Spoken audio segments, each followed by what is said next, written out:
In regards to one of those beautiful engraved sentiments that we heard earlier, in this lifetime from Kyroots, you recall the one about the man who had so many sores in his mouth. Well, it's hard for me to believe that I'm going to refer to it too, but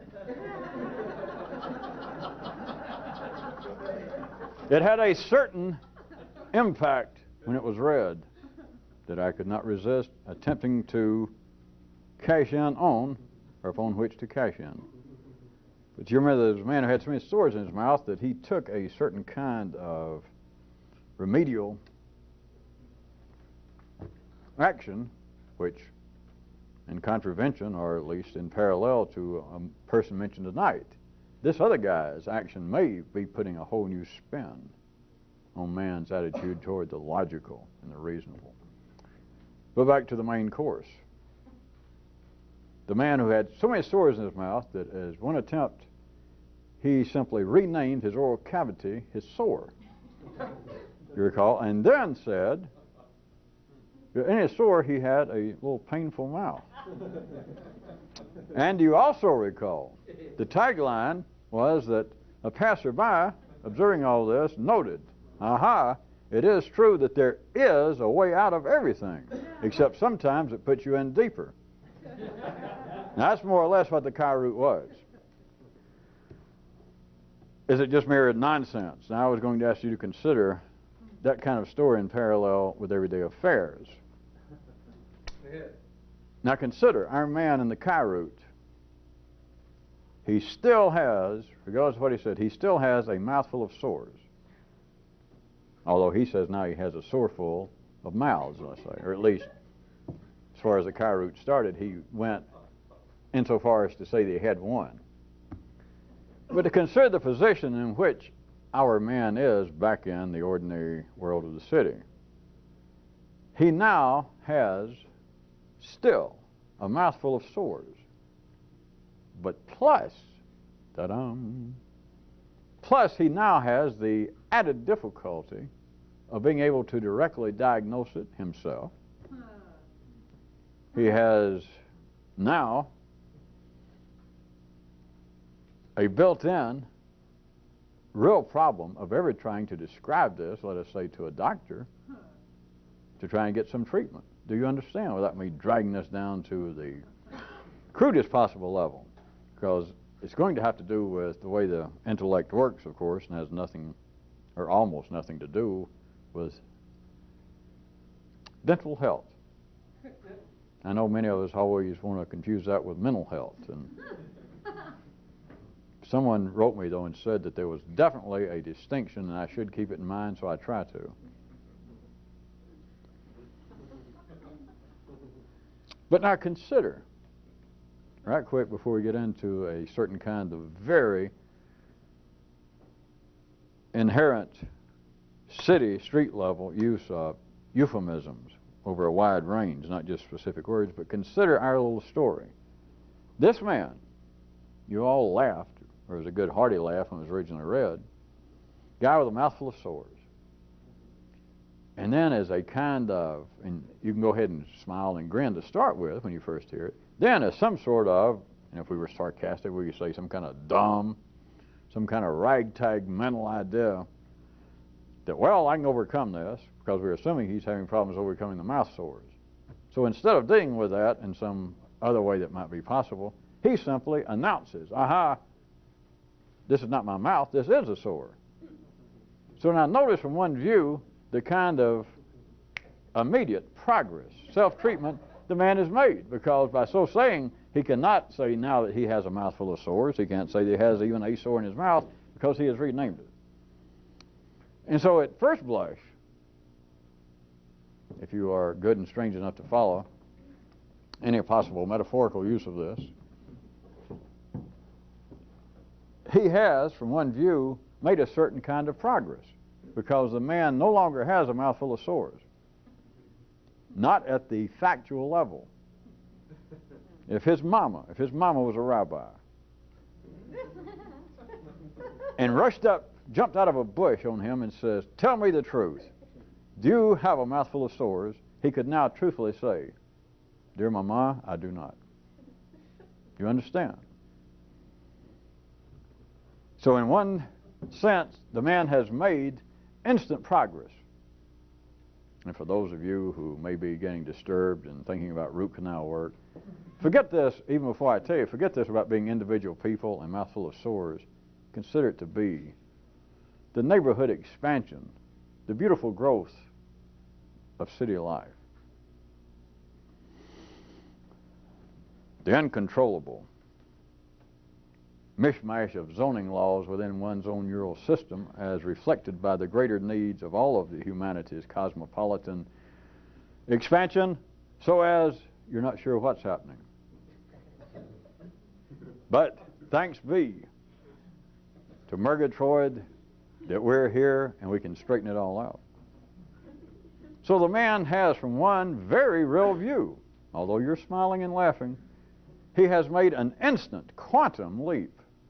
As people outside of science say, and those inside of science say, when do people say that that's a quantum leap? I'm just repeating what I heard. The misuse of science.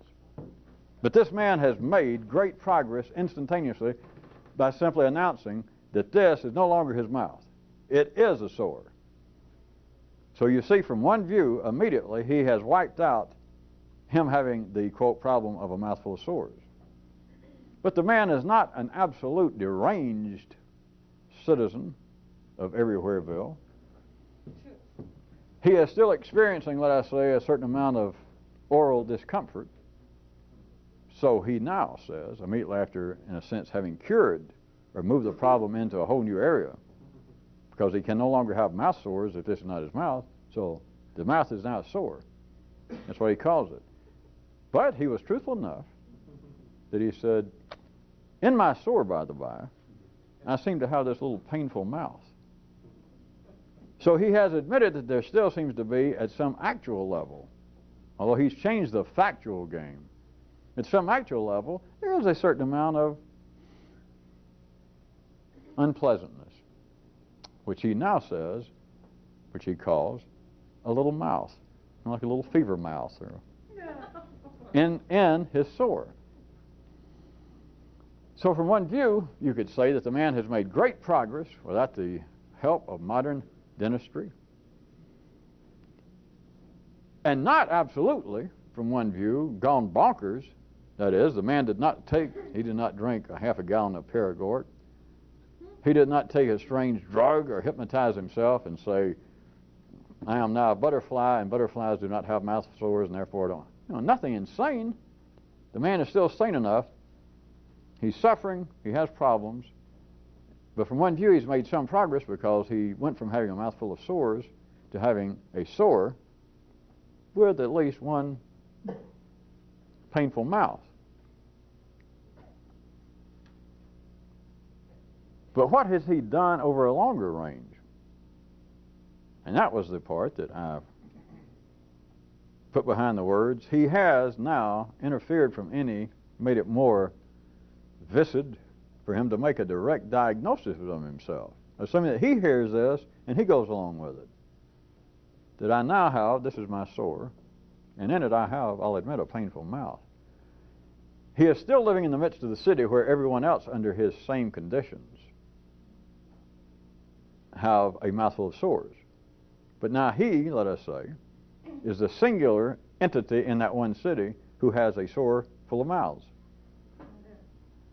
You cannot swim against the current without paying a certain price. Your bathing suit may get ripped off. If it's fast enough, your eyebrows may get pinned back. You could become slightly disoriented. You could believe that you're an extremely horny salmon swimming in a God knows what direction. And so here is this one man who at first blush has made great progress, gone from having a mouthful of sores to not having a mouthful of sores just by changing the facts.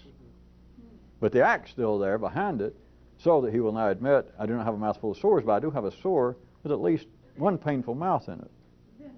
But now, since he is still, if this could be done, that he did that and he is still in the midst of all the conditions, the atmospheric pressure, the wiring, the chemical flow of energy of everyone else in his city, and no one else has ever done this.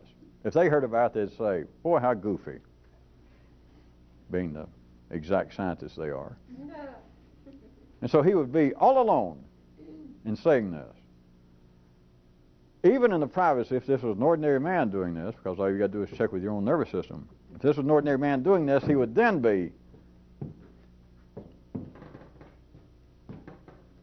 and not out on the road with some rock group, but he would be in dire straits to try and directly diagnose himself again. Do you understand?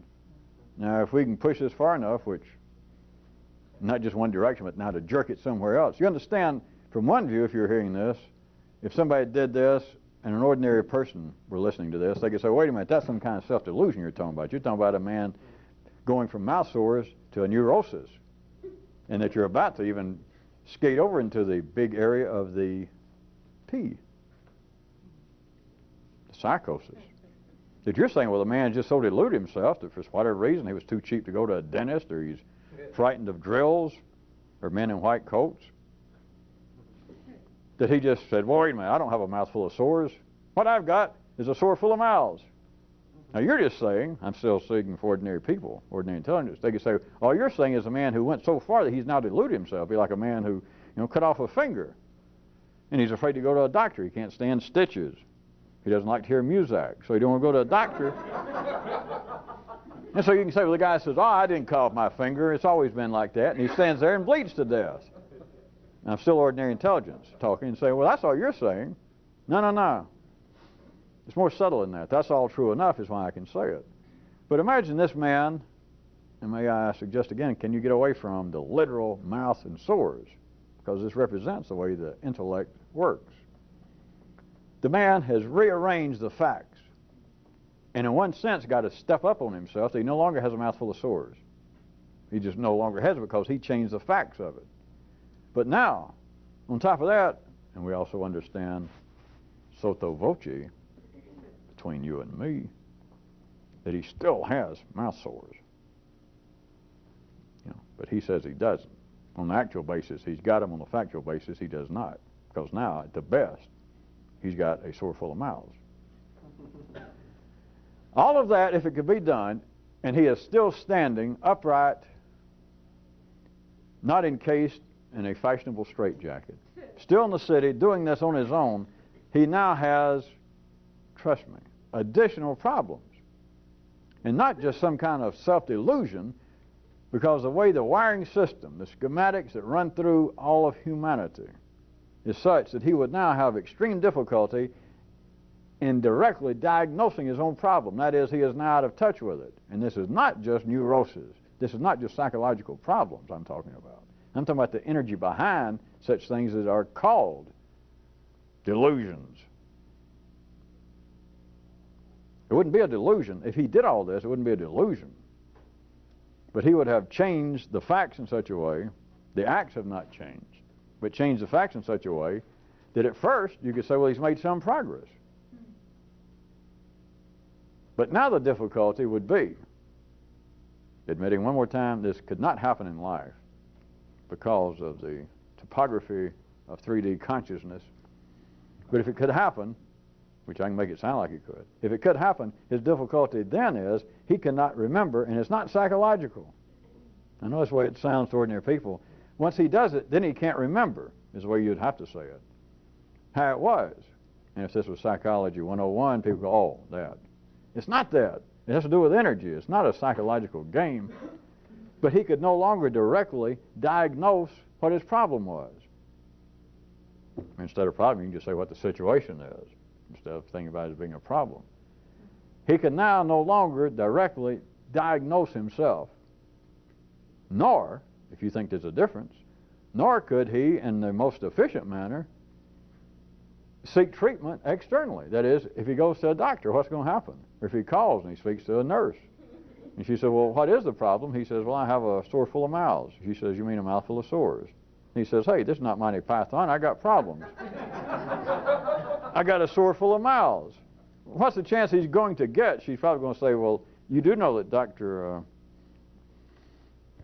Velvet is a dentist. He is not a psychiatrist. Perhaps you picked out the wrong number in the phone book. No. I mean, it'd be hard enough for you to even get an appointment if you insisted I have a sore full of mouths.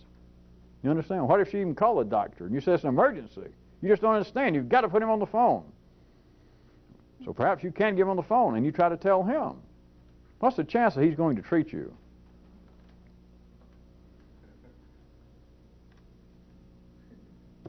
In ordinary, fact-based life, it is, always has been, and continues to be quite proper. It is quite functional.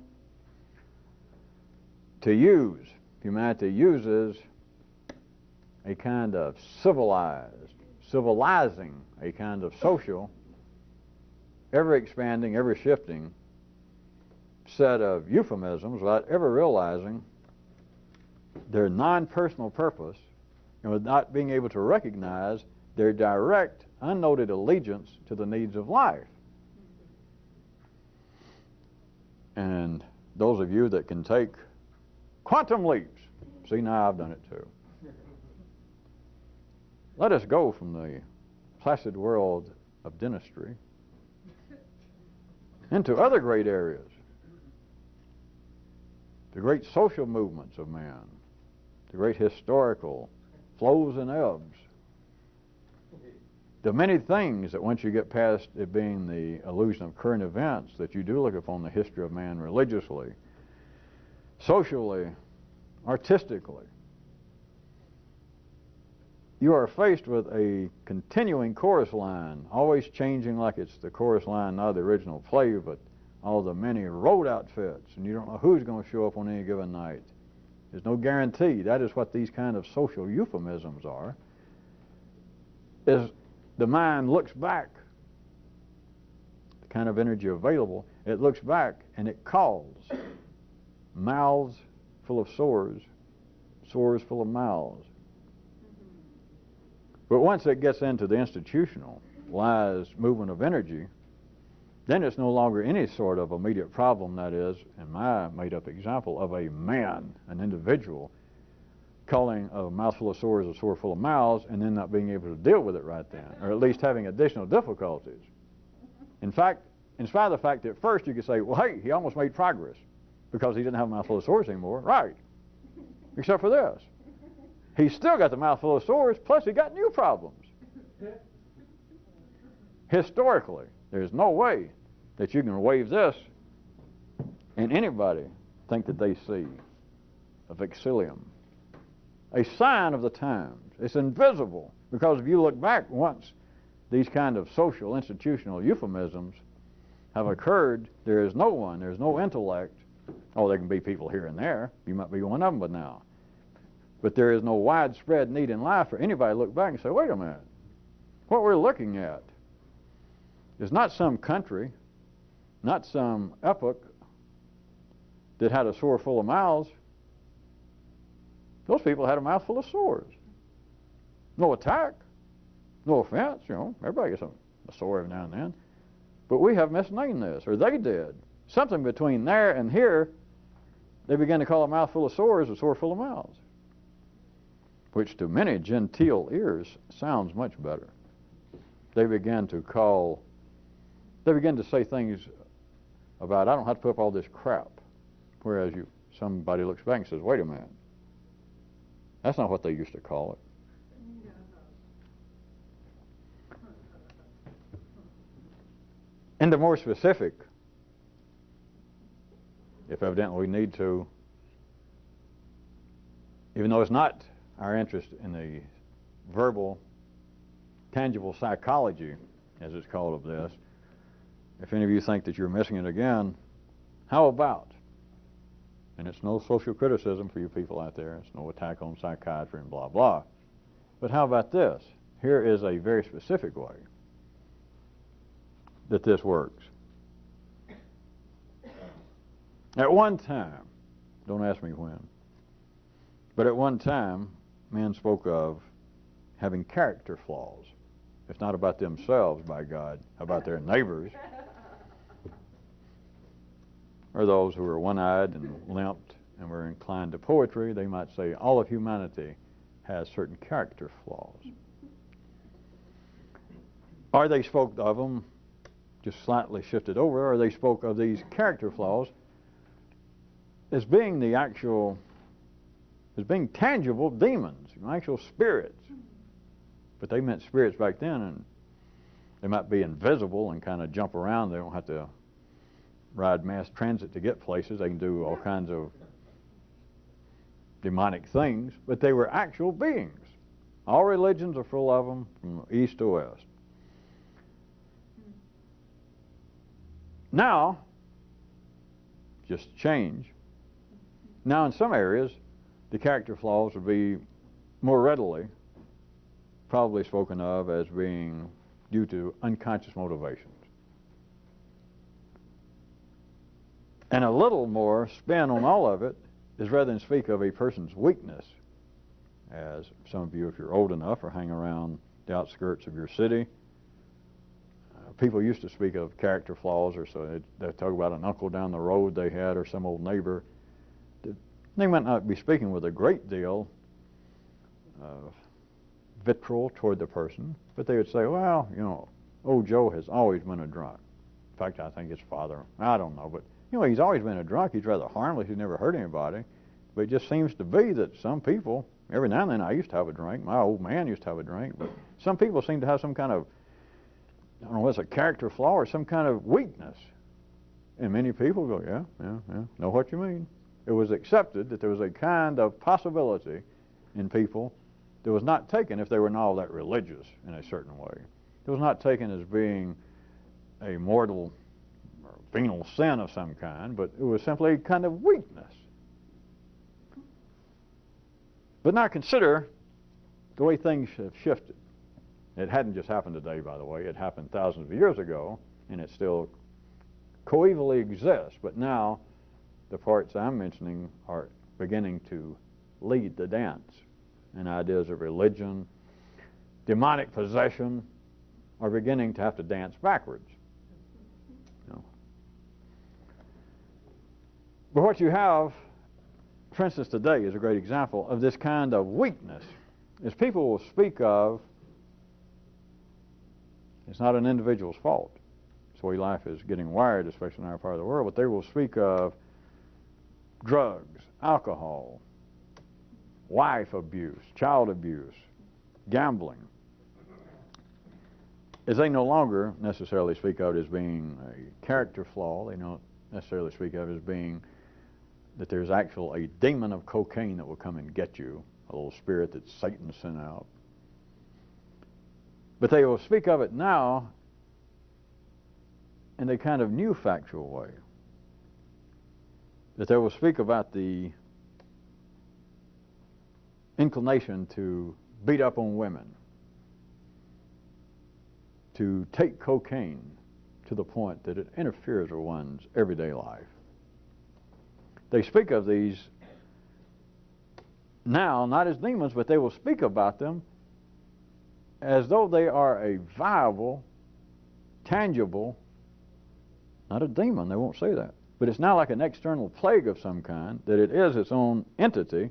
It's some kind of curse, because now people, from psychiatrists down to everyday people, will speak about the hold, the demonic hold, but they'll say it in parentheses, in quotation marks, and wink. But they'll say the hold that cocaine has on them. It is, in fact, now, it's not an attack on that. That is now the socially, politically correct way to describe it. You will not find yourself invited back to a panel discussion on any reasonable TV or radio show if they're going to discuss any kind of abuse, alcohol abuse, sex abuse, but let's take drugs. That's a great all-time favorite. You cannot make a reputation. You are out of sync with the avant-garde at the street level in the city now. To attack people directly, you simply know this. You just don't think about it anymore, and no one does. You do not turn on a fine, upstanding talk show of some kind, and they introduce a fine, upstanding psychiatrist, And then they introduce a person wearing a mask, and he tells a story about how cocaine grabbed him at an early age, and he flunked out of school when he had a scholarship that he was going to in sports, and he could have been in baseball, and then he got a job on Wall Street, and then it even got worse, and he was snorting $2,000 a day, which, you know.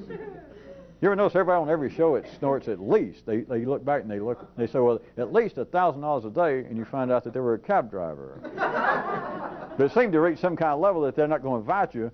If they say, well, you're a drug abuser, you want to get you on the show, and you say, yeah, and they say, well, how much you spend? You say, well, all I had, I spent everything, I ruined myself. Well, I mean, give us an idea. Well, hell, I used to spend probably $5, $10 a day. Nowadays, it seems to be some kind that you had to be spending at least $1,000 a day. And nowadays, that doesn't sound like much in these stories. At any rate,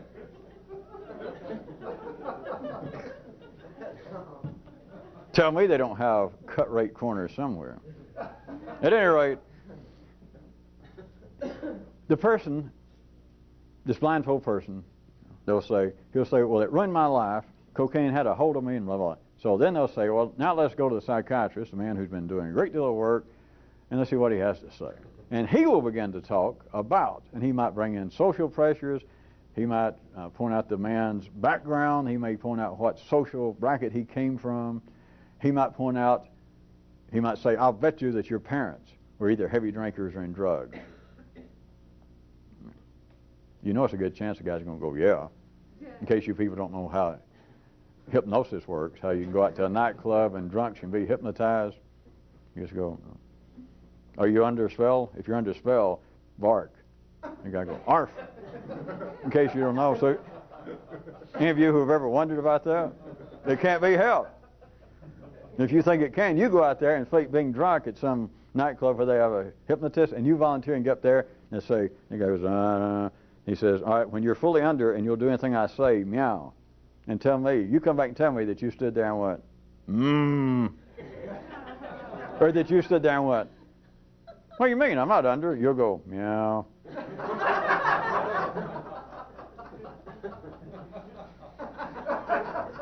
By the way, that was not off the point. But back to the point. The psychiatrist can say, well, I would, in fact, besides, I bet you don't have a college education. He'd go through a bunch and he'll say, I'll even bet that your parents, one or the other, were heavily involved with drugs. And the guy goes, no. He says, all right, drinking. And the guy goes, yeah. That's the way it is. The psychiatrist will then begin to speak using his own terminology, and I'm not going to try to fake it. You can hear them, and you've heard them and read it enough. But they will speak as though what used to be called, not for better or worse, but what used to be called actual demons that would take over somebody and make them do demonly things, or character weakness, flaws in one's character. You know, God knows where it came from.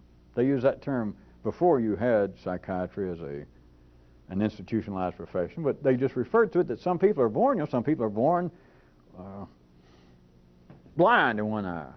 Some people are born with a limp. Just they come out of the womb and they got a bad foot. Some people, you just can't see it, but they have character flaws. That's just it.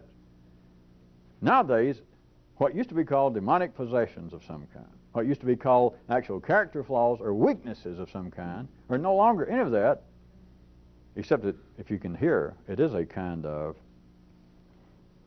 MGR, as always, is a kind of merry-go-round. But it is now, even by the professionals, it is spoken of that they'll say, well, there's no doubt. I, in fact, talked to this man, the psychiatrist on the show, before the program, just a little bit, and it's a typical example. My heart goes out to him because cocaine will get a hold of a person. And there it goes on out. And no longer do you listen and go, well, wait a minute. You mean cocaine, this substance? One time he was walking down the street by a dark alley, and it just so happened he did not have his Schubert score with him to protect himself, and he heard, psst, psst. He walked back in an alley, and this white substance, and somebody jumped up, and ran up his nose. You understand? But at one time he was minding his own business, at a Christmas party. And somebody said, would you like to have a drink? And he said, no, I don't drink. And they said, well, have some punch. And he said, well, I'm afraid there's alcohol in it. But he was walking along by the table and looking for hors d'oeuvres, and suddenly, out of a glass, just alcohol just ran up and jumped in his mouth. Now, of course, all that sounds silly, and we're not making fun of psychiatry. We're not making fun of the social euphemisms that go on. But note, it is now so far that you laugh, and some of you immediately see it. I can make ordinary people, yeah, you're right, but, you know, it's progress. And in a sense, it is.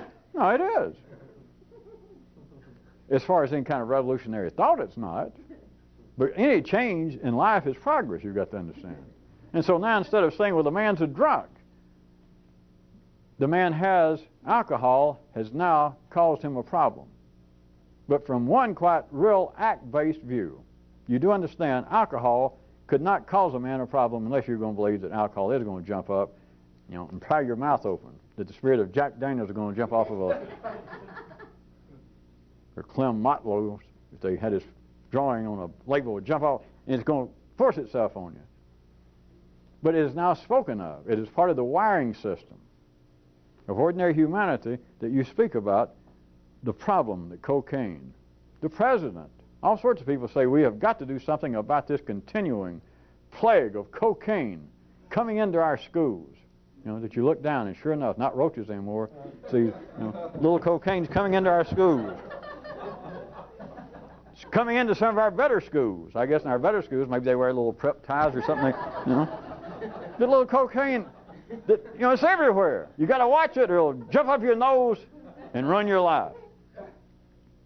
All right. This is what I meant I was trying to drag you partially into. It has always been true. Nothing wrong with it. I'll repeat one more time. No problem. Nothing's funny. It's just absolutely just right. Just going along, if I may say so, swimmingly. But from a certain view, if you're trying to think more than you have to, if you're trying to move your own thinking outside the possibilities of one ordinary lifetime, then this sort of thing, this kind of civil, necessary, social euphemism that is not noticed, remember again, it's not noticed that it has no individual purpose. And it's not noticed that they are working directly for the big guy, the big life. They're serving life's purposes, not your purpose, although it may, from one view, be serving a purpose. That a guy may now get better treatment than his father did when his father was called. Hell, the man's nothing but a drunk. Town's not going to take care of him. If a man wants to be a drunk, let him lay out there and be a drunk. But now, he may be in a better position because he can go down to some sort of state agency and say, alcohol has come into my life and given me such a problem and a headache and ruined my clothes, and you won't believe. And they'll say, well, come in, sir. And they'll give him something to eat or try to treat him, give him some kind of drugs. And so you can say that there is a certain kind of progress.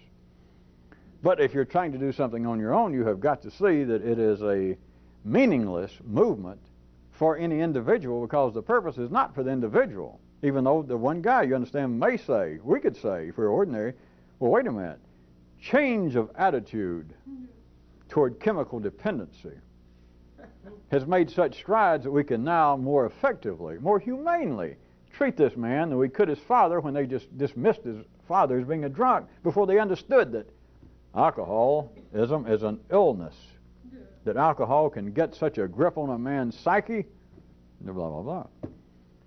But for someone attempting to do something, you must see it, not yes or no, meaningless.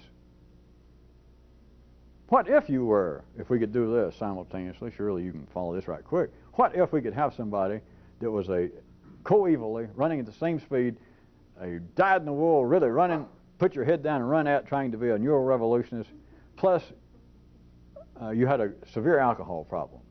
If you could do them both, do you see, would you accept from a Kyroot from last time we met that not many of you laughed at, that Kyroot pointed out that from a certain secret view, the one insult to a real revolutionist would be, say, somebody saying, hey, how you doing? That's short and sweet, because if I was going to expand it, I'd have to say, well, it's somewhere inside the, I could, don't need to go any further, but the inclination to respond, I shouldn't even hear that. But as always, when I let Kyroots have full steam, it was short, sweet, and really said it all. That the one secret insult to a real revolutionist would be him being asked. And don't think that the only place you can be asked is by somebody else. But of him even being asked, hey, how you doing? If you can see a certain way, that's a bloody insult. Not going to stop and tell you how to stop it.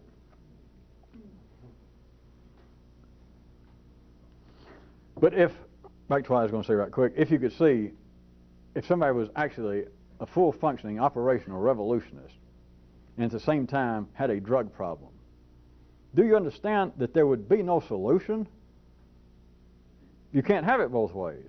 If we could even have it the way I'm saying, that you had a drug problem, cocaine had you, and at the same time, which you couldn't, but if in some way you were 90 miles an hour working this sort of thing, there is no treatment. And anything that you got out there, any consolation, any inquiry into your progress in overcoming this, any offer to help, even any solicitation about, well, how you doing? As far as doing something in a neurally subversive sense, it's just, although you wouldn't do that, I'm just trying to make the point. Like saying F-U-C-K and S-H, well, not being real crude. There would be no possible factual assistance out there. Whereas to ordinary thinking, to ordinary people, that is every assistance in the world. Nothing wrong with it. What do most people apparently need in life? Not by my opinion, but what does contemporary wisdom, psychiatry, sociology, religion, what do most people in the city, in the throwers? No. Oh, all right. Everybody understand it won't rhyme with oars, you know, if you really say the word. In the throes of ordinary life, people are continually offered solicitations, comfort, inquiries into their health, verbal support, and it is accepted as being of extreme importance, which it is out there to ordinary people, is just to ask a man, do you still have the problem with drugs? Yeah, I do. God, we're talking about you the other day. We worry about you. We think about you. You know, they hug the guy, or they say, you know, if we can help sometime, call. With ordinary people, that is, it's just as good as anything. It's as good as just regular in most cars.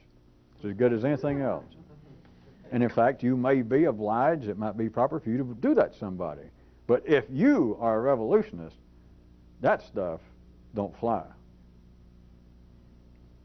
That stuff is an insult. Not that you would tell somebody. I'm talking about, remember, the Kyroot was a secret insult.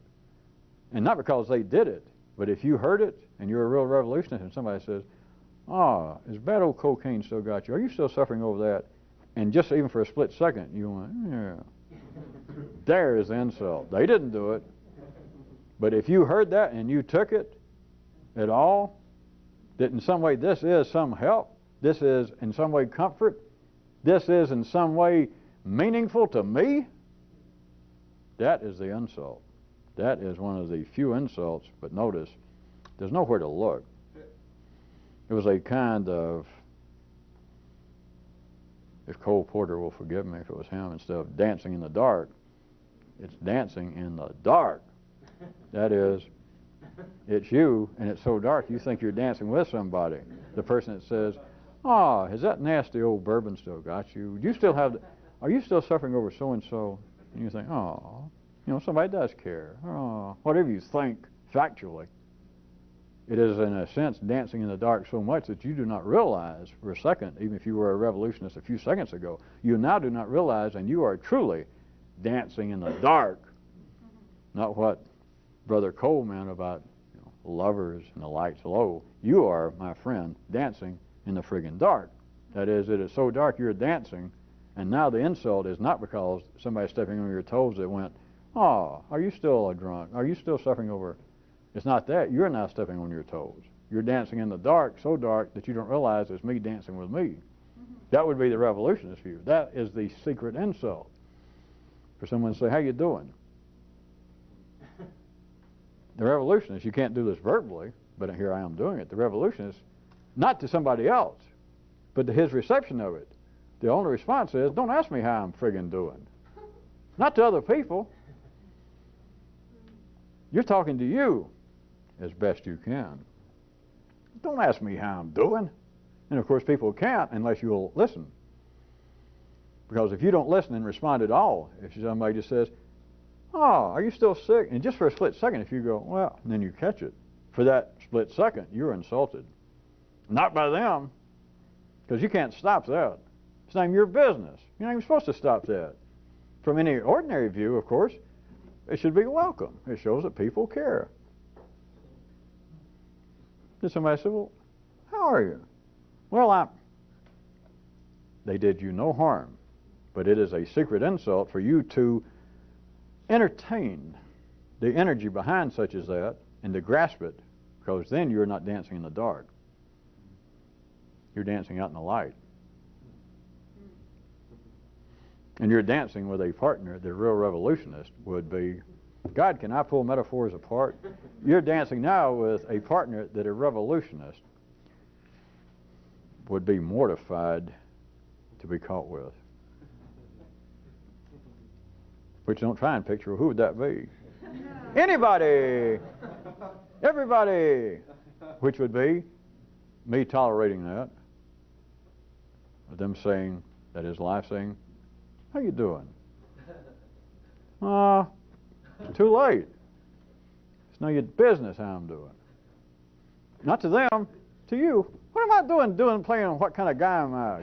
Just because I got an alcohol problem, just because I coughed my finger, and somebody says, oh, does it still hurt when you cut it off?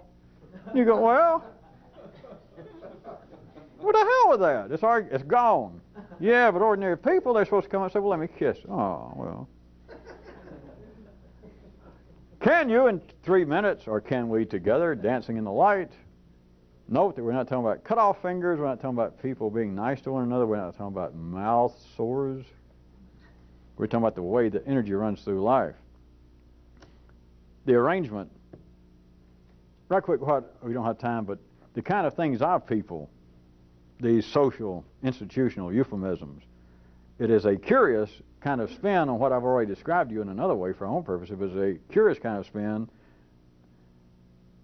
It's a curious kind of turning unacceptable acts into facts, which you're going to happen anyway, but this is a curious way. That is, I don't do drugs. Drugs do me. That is the accepted norm now. Well, sure, I may, actually, but I don't do drugs. It's drugs do me. Well, this whole arrangement presently is quite necessary. It is operational. It is efficient in life, inescapable for a real revolutionist, for someone to attempt to do this sort of thing. The cost is just absolutely unacceptable, because if a real revolutionist is going to use euphemisms, which he is in a certain way, that is, as an explosion near the 5D limit of synonym directories. But if a real revolutionist was going to use euphemisms of any kind to change the factual schematics to himself, it would be by his own, and we can't stand here and prove it tonight. Of course, we can't prove it the next time. It would be of his own choosing.